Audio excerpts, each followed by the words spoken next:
Hello, my lovely people. Happy Monday. Thank you for joining me today. It's Dr. Jackman, and today I am making my why. Why didn't I do my egg freezing journey? So, after I was given the medications that I was supposed to start, I was given my protocol and I knew exactly what I was going to do in terms of achieving my stimulation. As you know, I do have polycystic ovarian syndrome, so my cycles are not always that regular. They can be extremely long from cycle to cycle. So we wanted to control my cycle a little bit. I never used birth control pills before. I didn't really love the idea of them. And this was what was suggested to help me regulate the cycle a bit more so that we have a bit more control in doing the cycle. So I was given birth control pills and it wasn't supposed to be used for a very long time. Actually, we are going to use it for an extremely short time, less than a week. And it was to take one pill daily as you saw in my previous video. And that's how you normally take birth control pills. But the point of it wasn't to control birth, obviously. The point of it was just to help, but one, synchronize my follicles, as I explained in my earlier video, because birth control pills help suppress FSH, which stimulate the follicles. So by taking the birth control pills, it would have made all the follicles around the same time, and I anticipated having a lot of follicles because of polycystic ovarian syndrome. And the second thing is just to get like a better timing of when to start, because as I said, my cycles can be extremely long and irregular. Anyway, the plan was actually for me to use birth control pills for 3 or 4 days. And then once I had stopped, I would have then began my stimulation. I don't love birth control pills for it never resonated with me. I had nothing against people using it, and I did prescribe it for patients who wanted it. This is just my personal opinion that I never really cared for it. But as I said, it was 3 or 4 days, and I'm like, huh. So I started the pill on May 8th. I do remember the date. It was a Thursday. Maybe it wasn't May 8th. Anyway, I started it the first week in May on a Thursday. And I took one pill as usual. And we actually do have that video. I have that video uploaded. Me taking that first pill. And then Friday I took the second pill. That's how you take birth control pills, obviously. So Saturday morning, I wake up and I have this unusual cramping in my calf. And it feels sort of like, well, I used to swim. I don't know if anybody else swam, but I don't know if you ever experienced getting that sort of cramp. I think over here, like the terms like Charlie horse, you have that really bad cramp.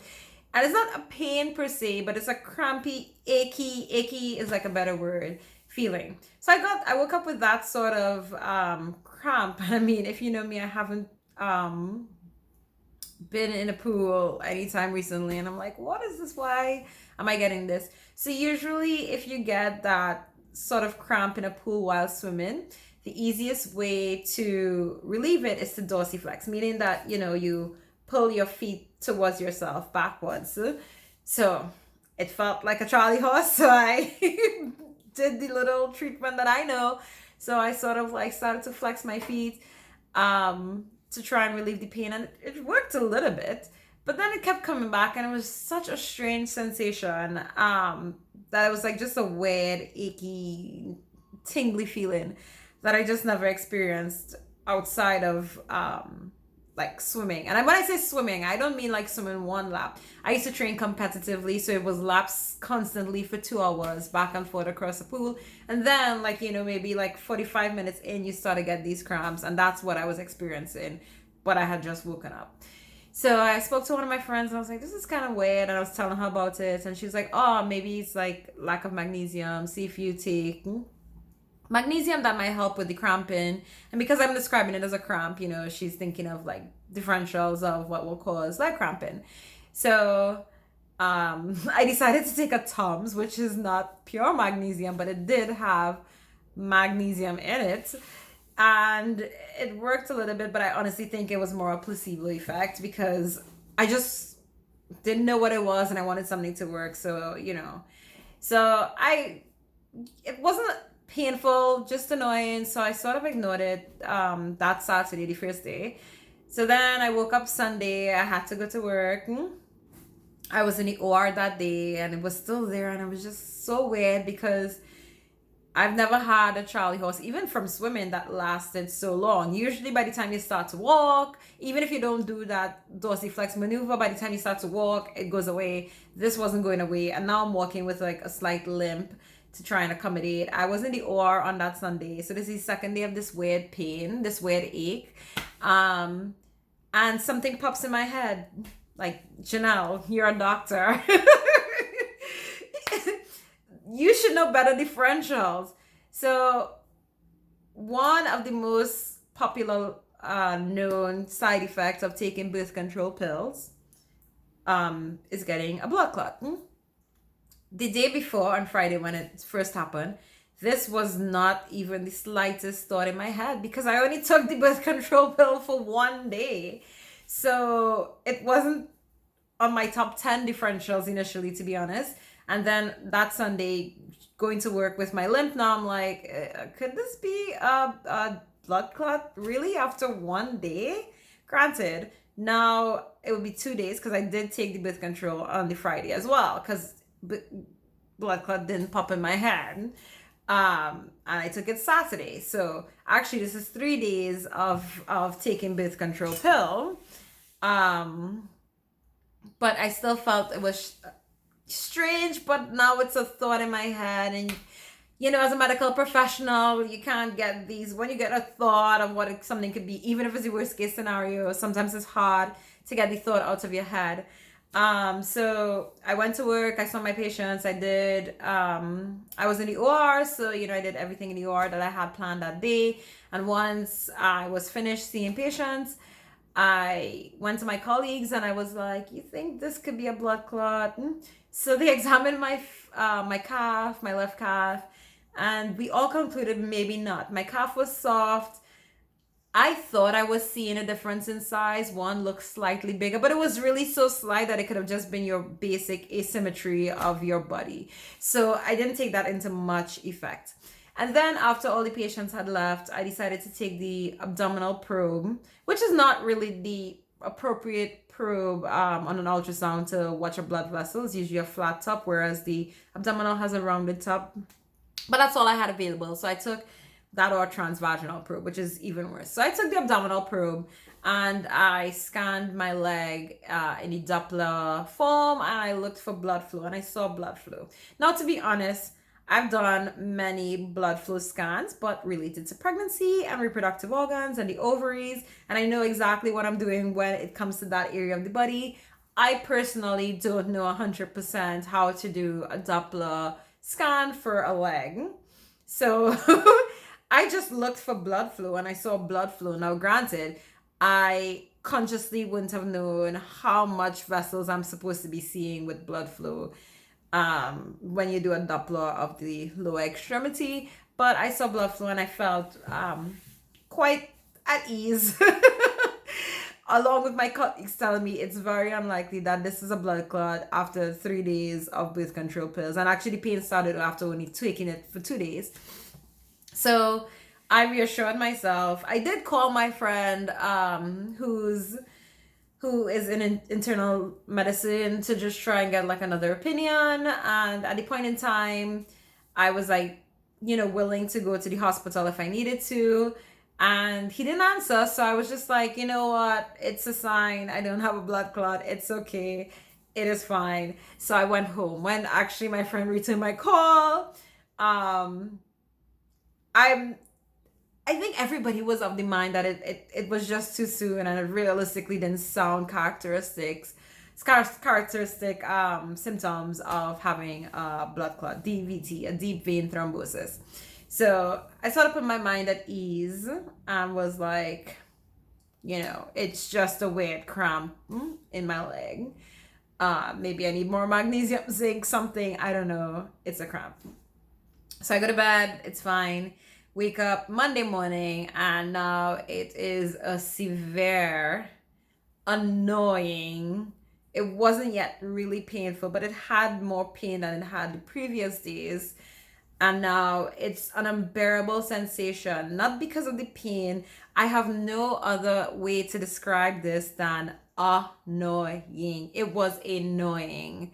And I was like, no, something's got to give. Like, I have to get it scanned. So now my head starts to race. It's like, oh my gosh, this is probably a DVT. Um, Most of my patients in obstetrics, every time they presented with a DVT, it was always like, nice. I shouldn't say the word nice, but it was a noticeably swollen, one leg bigger than the other, very painful. That wasn't the case for me. It was just a weird cramp. Anyway, so I head to the hospital, which I was trying to avoid to do because, as you know, I was working in a clinic, and my exposure to corona up until that point, honestly, to be honest, was very controlled. But now I'm going into a hospital, and even as a doctor, I have, my own thoughts and mindsets, and yes, my own fears of corona. And I was trying to avoid the hospital, but at that point, I really couldn't. So I went and I got registered, and I went for a Doppler ultrasound, which is the test that you do to look for a blood clot. So it's a Doppler ultrasound of the lower extremities, because it's my legs, my calf that was annoying, had the annoying sensation. And it's basically an ultrasound looking at the blood flow. So you can see the blood flow, and you can see the lumen of the vessels of the lower extremity.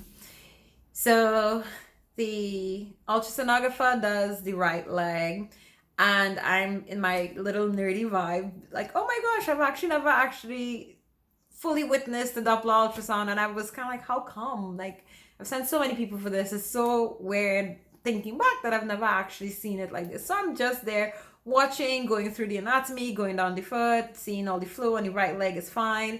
And I was like, okay, cool. So then she had to do the left leg, and we're going down the thigh, going down the leg. We reach the knee, and then she stops. She goes down the calf. She comes back up to the knee. She goes down the calf. She comes back up to the knee.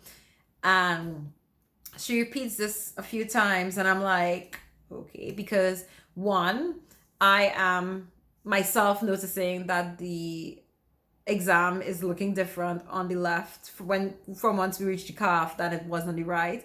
I am seeing that there's a dramatic difference in the caliber of the vessel. It got really small. I'm also seeing that there isn't as much flow, and in some places there wasn't really flow.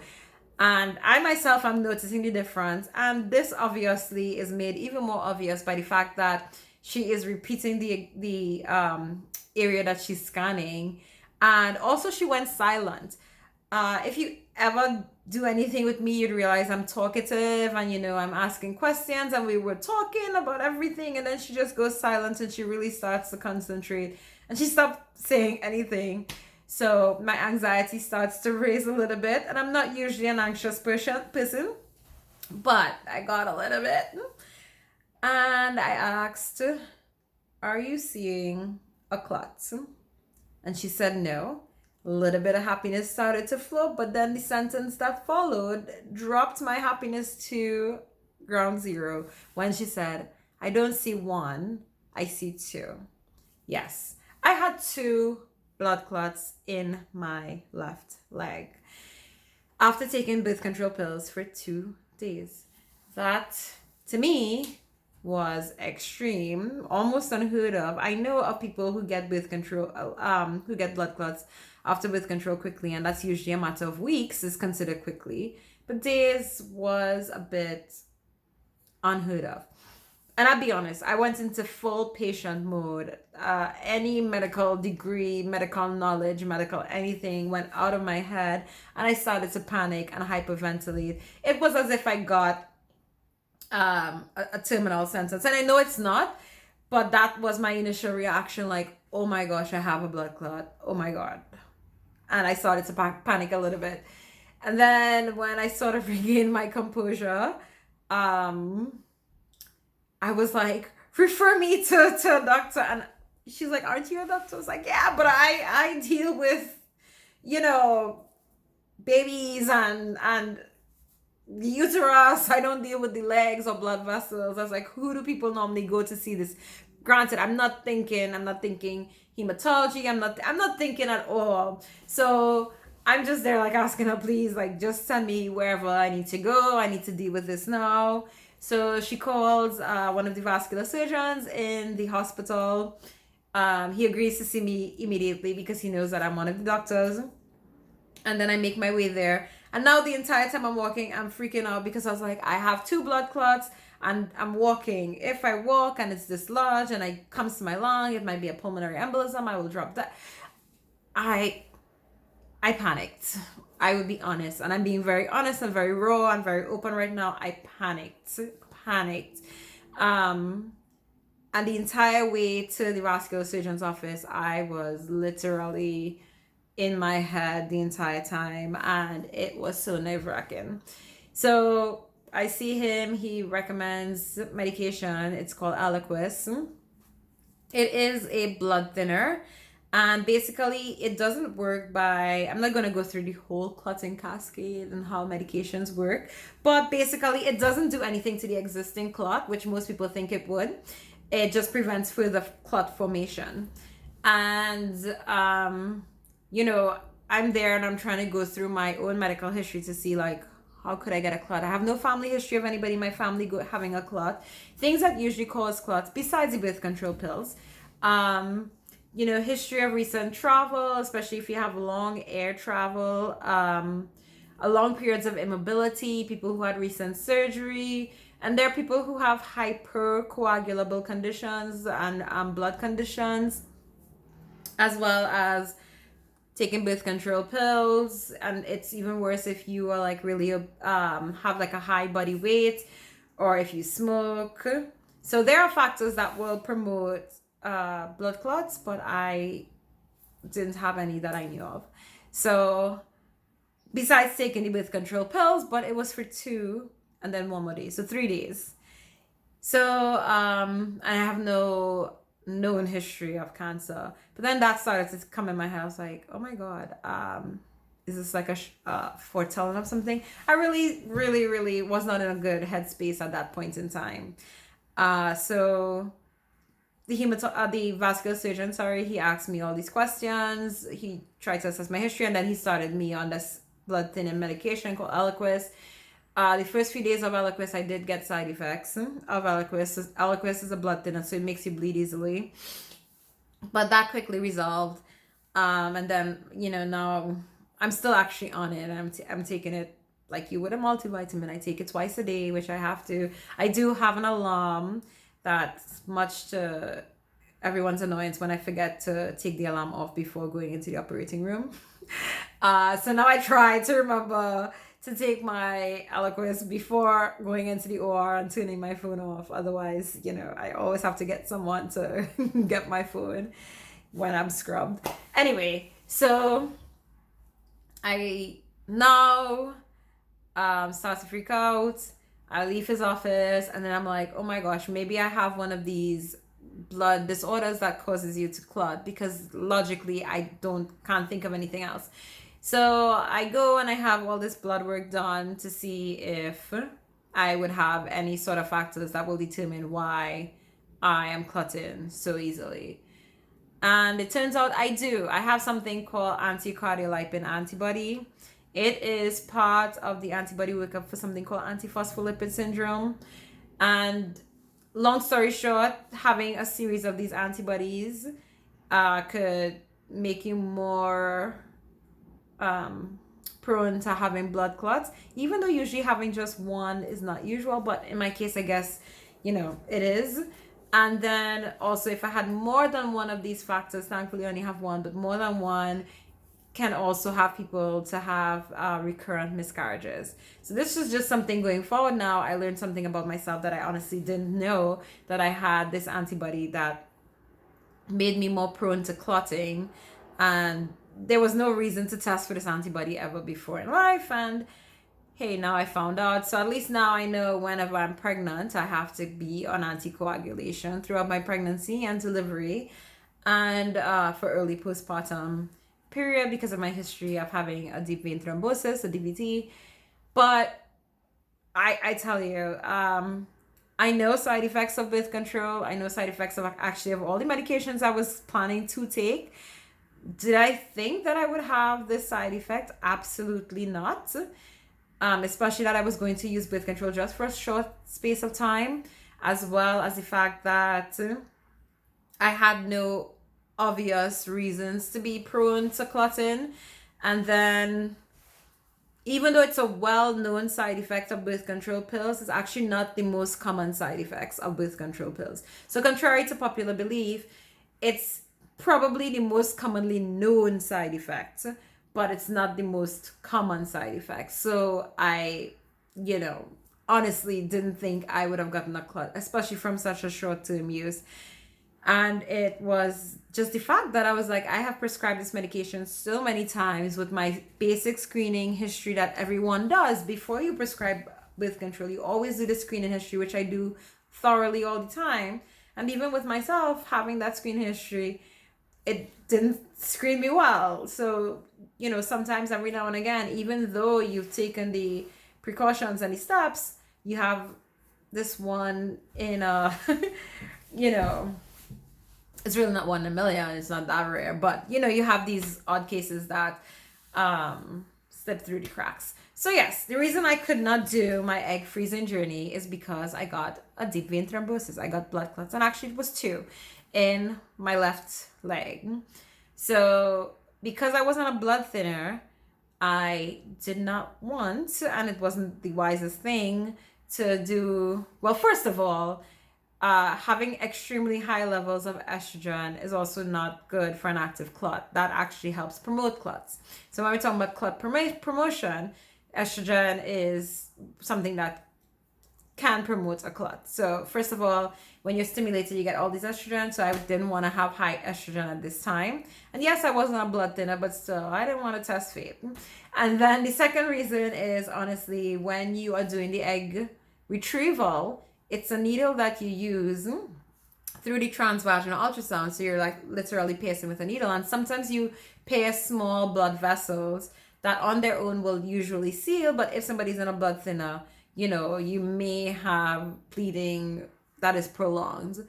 So I had to cancel my egg freezing journey. I am still on blood thinners, so that is postponed until further notice if I even decide to do it again, knowing now the fact that I have a new known risk factor in my history. So my eggs are just aging as I near my birthday in like 2 weeks. So it was a difficult time getting that initial diagnosis. I was also extremely disappointed not being able to freeze my eggs because I was anticipating it so much, because I do not have any children. I am getting older and I'm not married. So these are like things that I think about sometimes, and I was thrilled to be able to have the option to be able to freeze my eggs, and then extremely disappointed that as quickly as that option came and as easily as that option came, that option was taken away. Not necessarily permanently, but it was temporarily suspended. And in the time of Corona, everything just gets overwhelming. Another thing that I had to think about was whether or not this could have been a side effect of COVID, because as recent studies have been showing, that COVID can also cause you to be more prone to clots. So I did have a COVID test done after, actually, I did have a COVID test done the same day that I went to start my cycle. In the video, you would actually hear that I was asking about having blood done for Dr. Rosen, and he was actually doing COVID antibody testing. So I did it the same day. So those results came back and I was COVID antibodies negative. So there was no obvious exposure of COVID at that point in time. So it was just a lot going on at that time. So I know I was like even doing Instagram series, educational series, and I ended up taking a break because I wasn't in the frame of mind mentally to proceed with doing anything that in front of people, I guess, like coming on live and interacting. I was in like my own little headspace, which wasn't a great headspace to be in. So soon enough, I told myself, you know what?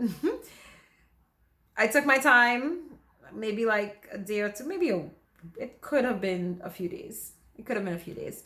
And then I was like, I need to get out of this slump.